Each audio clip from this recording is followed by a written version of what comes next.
Well, to me, homelessness means not having a home, not having anywhere to stay and living on the streets.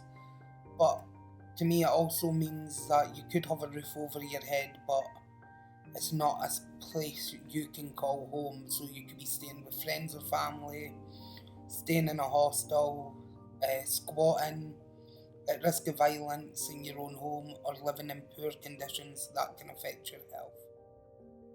Homelessness is probably like defined as like not having one of your main like human rights, which is right to shelter and warmth. So like that's.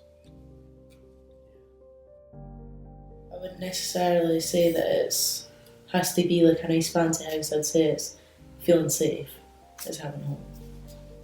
So if you're homeless, you don't want to have somewhere safe. It's going to be a very short answer. Homelessness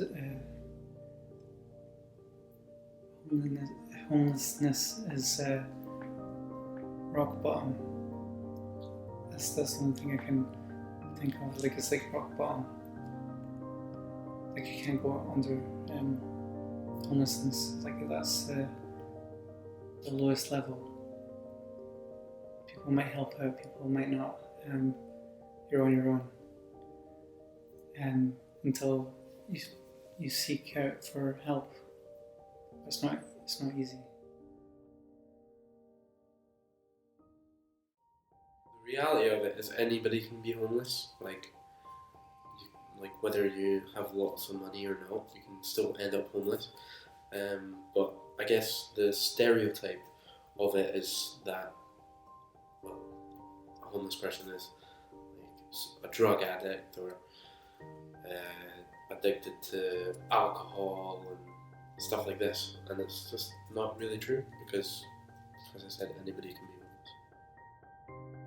So you would probably think a homeless person would be a male, older, unkept hair, sleeping on Princess Street in a sleeping bag, begging for money. But in reality, homelessness can affect anyone. It could be a rich man one day sleeping on the streets the next. It could be a student who's not been able to keep up with rent. Or it could be a single mother who's fallen on hard times, or even a young person leaving home for the first time through no fault of their own. It doesn't have a discrimination against age or gender. It can and will hit anyone it can. Anyone can be homeless. You could be the Queen one day and homeless the next. It doesn't necessarily matter who you are or what you are. You just it can happen to anyone. Anyone can be homeless. Like it could be the super rich and normal people can be homeless in a click. So the main causes of youth homelessness is family breakdown, where there's relationship issues usually between young people and their parents.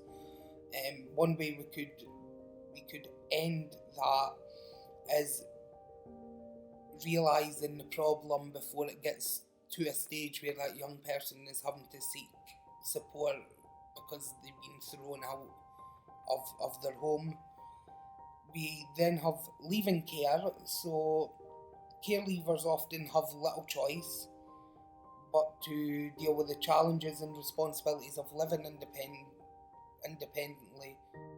The minute they leave care is when they're most vulnerable in becoming homeless, because they can't go home, because if there's been abuse or trauma in the past, that's not somewhere they can return to, so more likely, unless local authorities step in with housing, they will be homeless. Another cause for youth homelessness is refugees. This can be young people who come to the UK as unaccompanied minors, fleeing violence or persecution in their own country. And even after being granted asylum, young people can sometimes find themselves with nowhere to go and end up on the streets. think money is a big factor in homelessness. A lot of people can't get the money, or they can get the money and then spend it on the wrong things. And I think that's the main reason for people being homeless. But also, like, not knowing what to do. I didn't know what to do. I had a lot of people help me, and I'm really thankful for that. But if I was alone, I wouldn't know what to do. Probably like the best way to like end it, I guess, is like I don't know, giving more like communications to young people. So like while they're younger, give them like contact details and things like this, so they know like what to do when they're ever in that type of crisis. The government are doing some great work with their recommendations on the Homeless and Rough Sleeping Action Group, and the Rock Trust have been trying to commit to ending youth homelessness within 10 years. But that's only a small part. We need to change the stigma surrounding youth homelessness, and we need to stop assuming that it's drugs, alcohol, various other reasons for that young person to become homeless. And in my belief, prevention is better than cure. We need to stop young people becoming homeless. In the first place, we need to stamp it out before they need to seek the help once becoming homeless. So people like Rock Trust and I did a thing called Amber Mediation.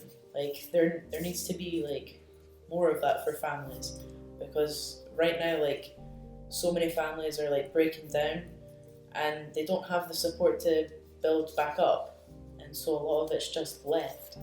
And there's people that are like 15, 20 years down the line still hating their family, and that's not what family's about. Families are meant to love each other.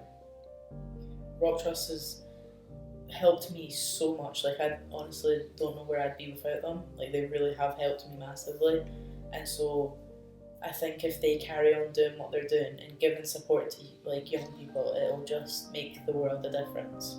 Like it really does. So when you fall, it's like an extra. It's like someone reaching out and pulling you up, and that's what the Rock Trust is for me. So we have 3 most at-risk groups of youth homelessness in Scotland. We have LGBT young people who are often cast aside for being lesbian, gay, bisexual or transgender. Then we have care experienced young people, those in society who the state have brought up, but the minute they leave care are let down by the state that claims to look after them. And then the third most at-risk group is young ex-offenders.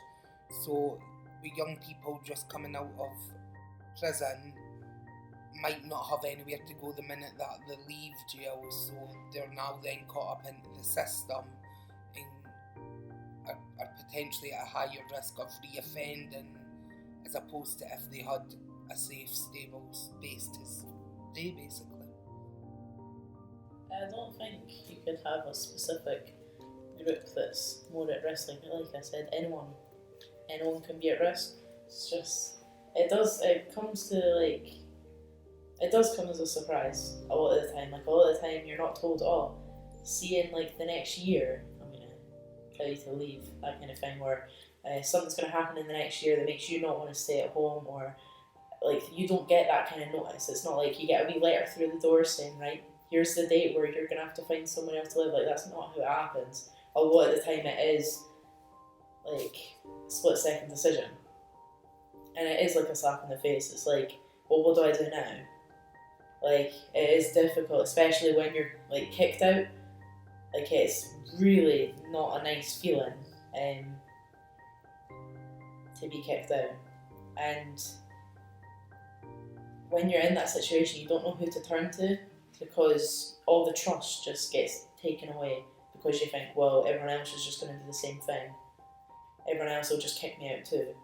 And it's not a nice feeling to feel at all. And it's difficult to know who to trust. And it just, a lot of the time you just want to be alone and you don't want to involve anyone else. You just want to deal with it on your own, but you can't. You really do need to get that help. You need to go to the council, you need to come to Rock Trust, you need to speak to a trusted teacher or a trusted friend or anyone that you feel like you can talk to. It's so important to talk to people, not even just to get help, but for your own mental health as well. It's so important to,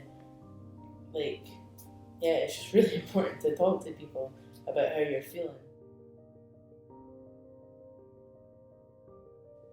I think society can end the stigma on youth homelessness, and I think they can do this by listening to those who are young and homeless, researching why young people become homeless, and not always blaming us for something that the majority of the time we cannot control.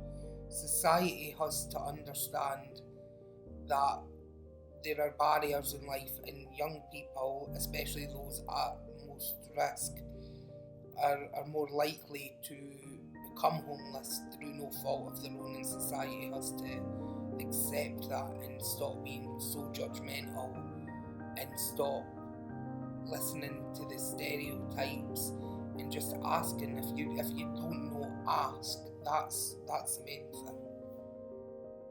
I think the whole judgmental side of it needs to be crushed. Just stop thinking that it's our own fault. It's your fault that you're homeless, it's your fault for getting into this situation. No, it's not. 9 times out of 10, it's not your fault. Do you know what I mean? Especially when it is younger people, a lot of the time we are kicked out, or a lot of the time we don't really have much choice. So no one chooses to be homeless. No one's going to wake up and think, I think I fancy being homeless, I'm going to try it out for a while. That's not what it's like. It's not like trying a pair of shoes on. You don't try out to be homeless. It just happens.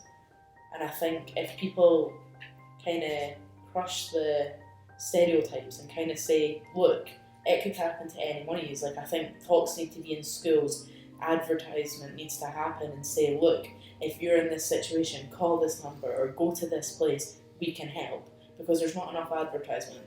There's advertisement in the Rock Trust building, but if you don't know it's a thing, how are you going to see the advertisement? Never judge someone until you understand their full story. That's the best answer I can give.